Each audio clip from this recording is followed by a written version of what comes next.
各位老師，大家好，我係徐永平。我想同大家分享一個利用香港文憑試中嘅倫理與宗教科嚟傳福音嘅機會。大家都知道，今日喺香港向年輕人傳福音係好困難嘅，但我認為呢，教會喺前面呢有一個非常好嘅一個傳福音嘅契機。呢個講座主要係針對3個群體，第一個係中學嘅校長、校監同埋宗教老師，第二係教會嘅牧師、傳道人、執事，第三係基督徒嘅家長。內容分為2大部分，第一部分我會從文憑試嘅數據中講解 ERS 科目喺香港目前嘅情況，第二部分呢，我會探討下點樣利用呢個傳福音嘅契機。呢本係香港考評局公佈嘅 ERS 課程同埋評估嘅指引。當你翻開呢本超過100頁嘅指引嘅時候咧，你會覺得唔知何從入手啊？點樣將呢本指引咧編成一個既能幫助學生準備 DSE 文憑試，又能夠將福音傳俾佢哋嘅課程啦？呢個正係我製造呢套老師培訓課程嘅目的，就係通過一個課程，我哋點樣可以帶領學生遇到榮耀嘅救主耶穌基督，同時又幫助佢哋喺 ERS 呢個考試入邊得到一個好嘅成績。首先我哋嚟講下咩嘢係 ERS 啦。今日香港嘅中學生如果要得到一個中學嘅學歷，你必須參加1年1度嘅文憑試 DSE。文憑試分為2部分，第一部分係必修科。即係每個學生都需要考嘅4個科目，包括中文、英文、數學同埋公民與社會發展。第二部分呢，就係選修科啦，學生可以從20個科目中呢選出1至4個科目報考。倫理與宗教 ERS 呢就係其中一個選修科目。如果學生想考入大學嘅話呢，必須喺4科必修科上面呢加上至少2科嘅選修科呢，喺嗰度取得一定嘅成績嘅。ERS 係一個3年總共250個小時嘅課程，佢分為必修同埋選修2部分。必修嗰部分咧係包括2個單元嘅，第一個單元叫做規範倫理學，即係 normative ethics， 呢個屬於西方哲學嘅一部分，主要係學習道德行為嘅規範嘅原理啦。如果點樣去理性嘅去分辨乜嘢係好，乜嘢係壞，乜嘢係對，乜嘢係錯。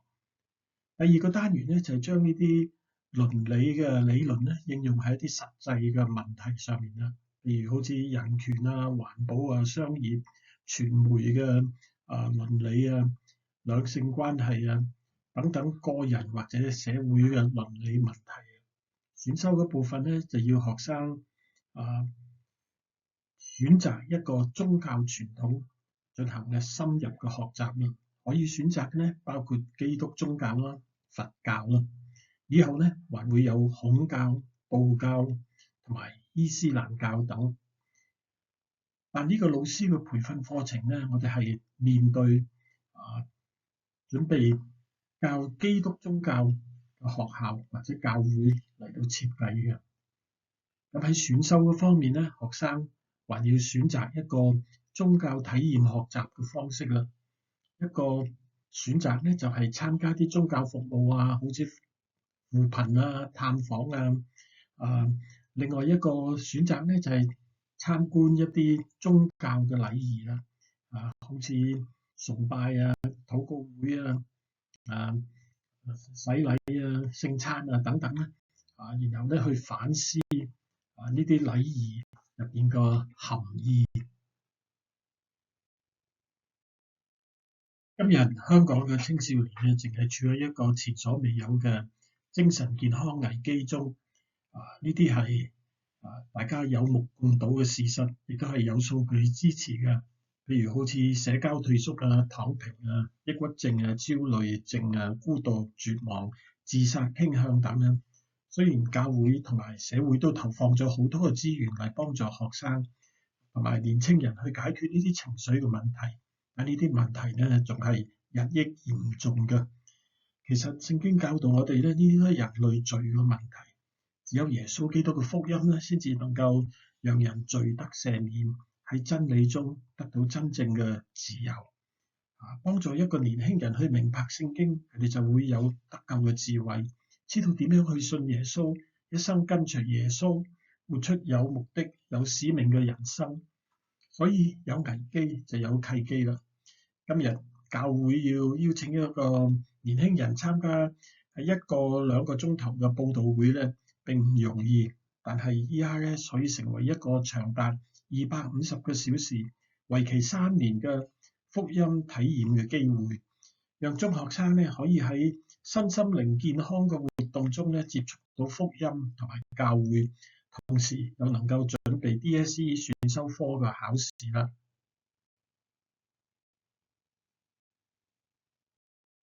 點解 ERS 係一個福音嘅契機呢？首先，讓我哋睇下呢張2024年嘅數據啦。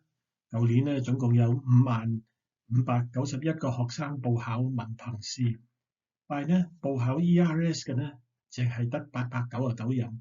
選擇考基督宗教試題咧淨係得679人啊。其餘嗰220個咧係考佛教嘅試卷嘅。全香港有475間中學咧，只有86間係提供一啲宗教嘅課程嘅。咁全香港又有1400幾間教會同埋40個天主教嘅教區啊，即係平均每間教會咧都冇出到半個中六生咧可以挑戰文憑試中嘅基督宗教考試啊。你認為呢個都係教會嘅危機嗎？如果係嘅話，又跟香港青年人精神健康嘅危機有咩關係呢？讓我哋再睇多啲數據啦。呢張表係將 ERS 嘅參與度同考試嘅成績同其他4個文科科目，即係歷史、中史、地理、經濟嚟做一個比較。關鍵嘅發現咧就係 ERS 5+嘅比例，即係考到5級以上嘅成績咧，係7.4%，同其他文科科目相比之下咧，係更難獲得高分嘅，顯示一個 ERS 科嘅教學咧，可能存住一啲挑戰啊。DSE 嘅要求係比較高嘅，係接近英國嘅 GCSE 嘅 A level 嘅水平，老師需要有一啲神學訓練先至可以勝任嘅。但係呢一類嘅人才咧，大多數喺教會入邊侍奉，而唔喺中學嗰度教書嘅。而考生如果冇教會多年嘅宗教教育嘅培養咧，單單係靠學校嘅 ERS 課去備考咧，係好難考出好嘅成績嘅。我哋而家睇下呢個 U 個 column 啦，即係 ERS U 即係不合格咧，就4.3%，明顯係高過地理、歷史、中史呢3科嘅。就係話咧，學生咧喺應試嘅教材咧係唔足夠嘅。ERS 綜合咗哲學、社會學、神學等多門嘅學問，開發合適嘅教材咧並唔容易嘅。直到今日，香港都冇一本正式嘅 ERS 嘅教科書。目前嘅教材咧主要係傳遞倫理同宗教嘅知識為出發點，而唔係用嚟教導聖經或者傳福音為目標嘅。咁我哋再睇下呢個 ERS 嘅報考人數嗰個 column 咧，899人，仍然係文科中咧遠遠最低嘅一個科目，反映出香港社會嘅文化同埋價值觀啊。家長普遍認為金錢同埋科學咧可以解決所有嘅問題，認為讀聖經係冇用嘅，冇實際利益嘅。今日我想特別嘅向校長、老師同埋家長提出一個問題，你哋係咪都認為花時候學習聖經係冇用嘅呢？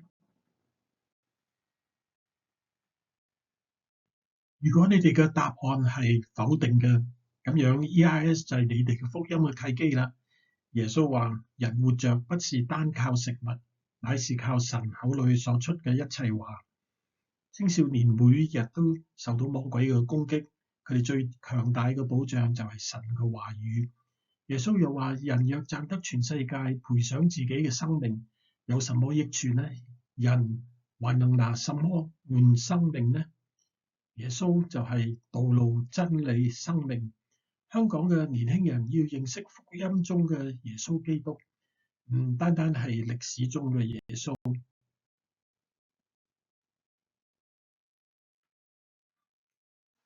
咁樣我哋又點樣好好去利用呢個香港獨有嘅福音契機呢？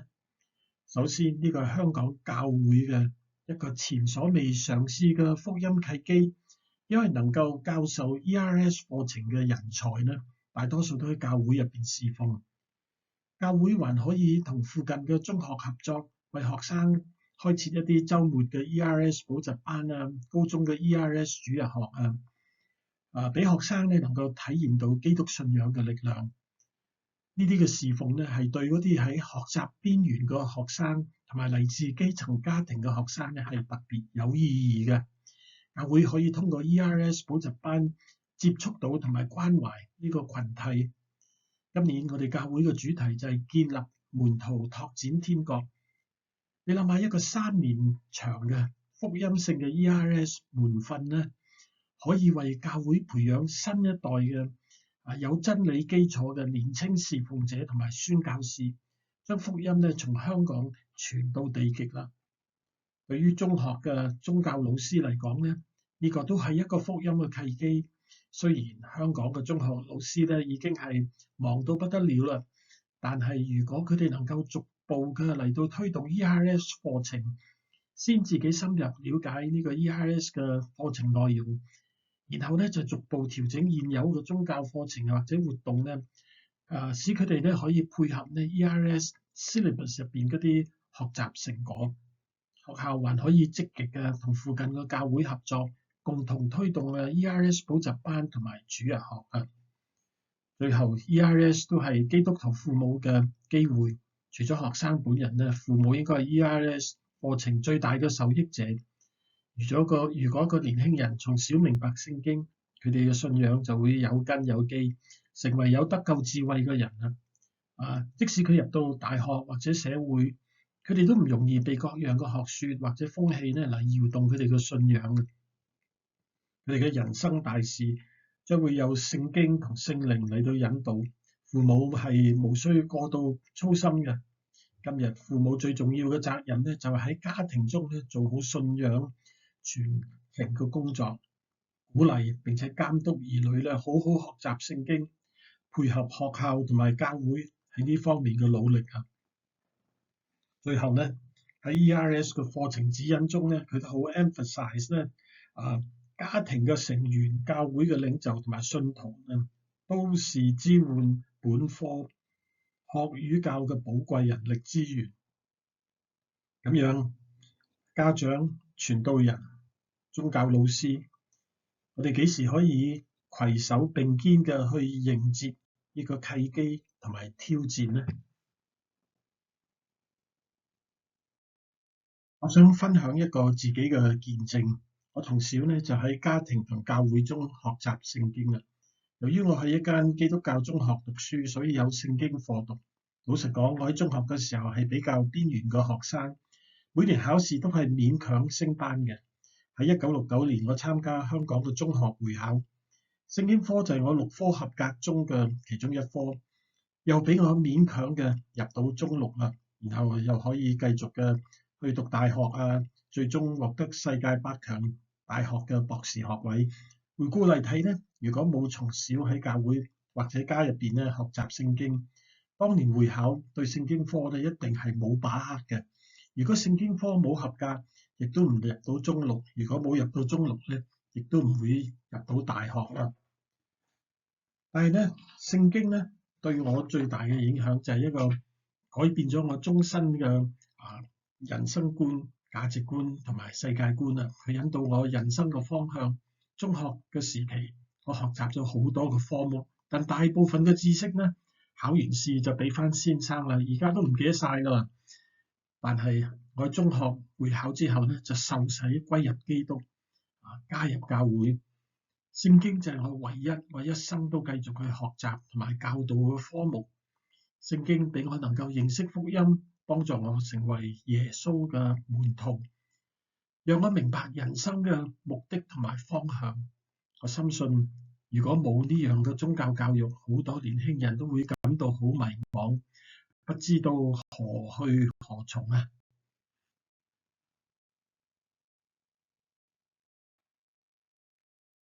我而家想總結一下咧，我哋今日講嘅幾個重點係：第一就係 ERS 係香港中學文憑試中一個非常冷門同埋俾學生、家長、學校同埋教會忽略嘅科目。第二咧，佢被忽略嘅主要原因咧，就係因為香港人認為佢係唔實用嘅，學校都缺乏足夠嘅老師同埋教材。第三咧，香港嘅社會普遍忽視咗年輕人嘅信仰成長啊，導致好多年輕人失去咗盼望，係一個嚴重嘅危機，亦都係教會嘅危機同埋契機啦。第二部分咧，我將會探討點樣去應對 ERS 教學中嘅三大挑戰啊。第一就係一個內容嘅挑戰啦 ，ERS 嘅教學目標咧，點樣可以從傳遞倫理同埋宗教知識咧，轉向傳福音俾學生，等佢哋能夠有得救嘅智慧。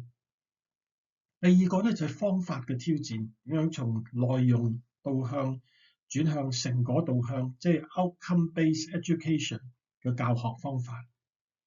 第三就係落地嘅挑戰，點樣喺學校、教會中實施一個 ERS 嘅課程啊！如果你哋對呢個講座有任何問題，或者需要講座嘅筆記，或者未來講座嘅連結嘅話咧，請通知我，用 email 聯絡我啦，徐永平。多謝大家收睇，我哋下個講座再見。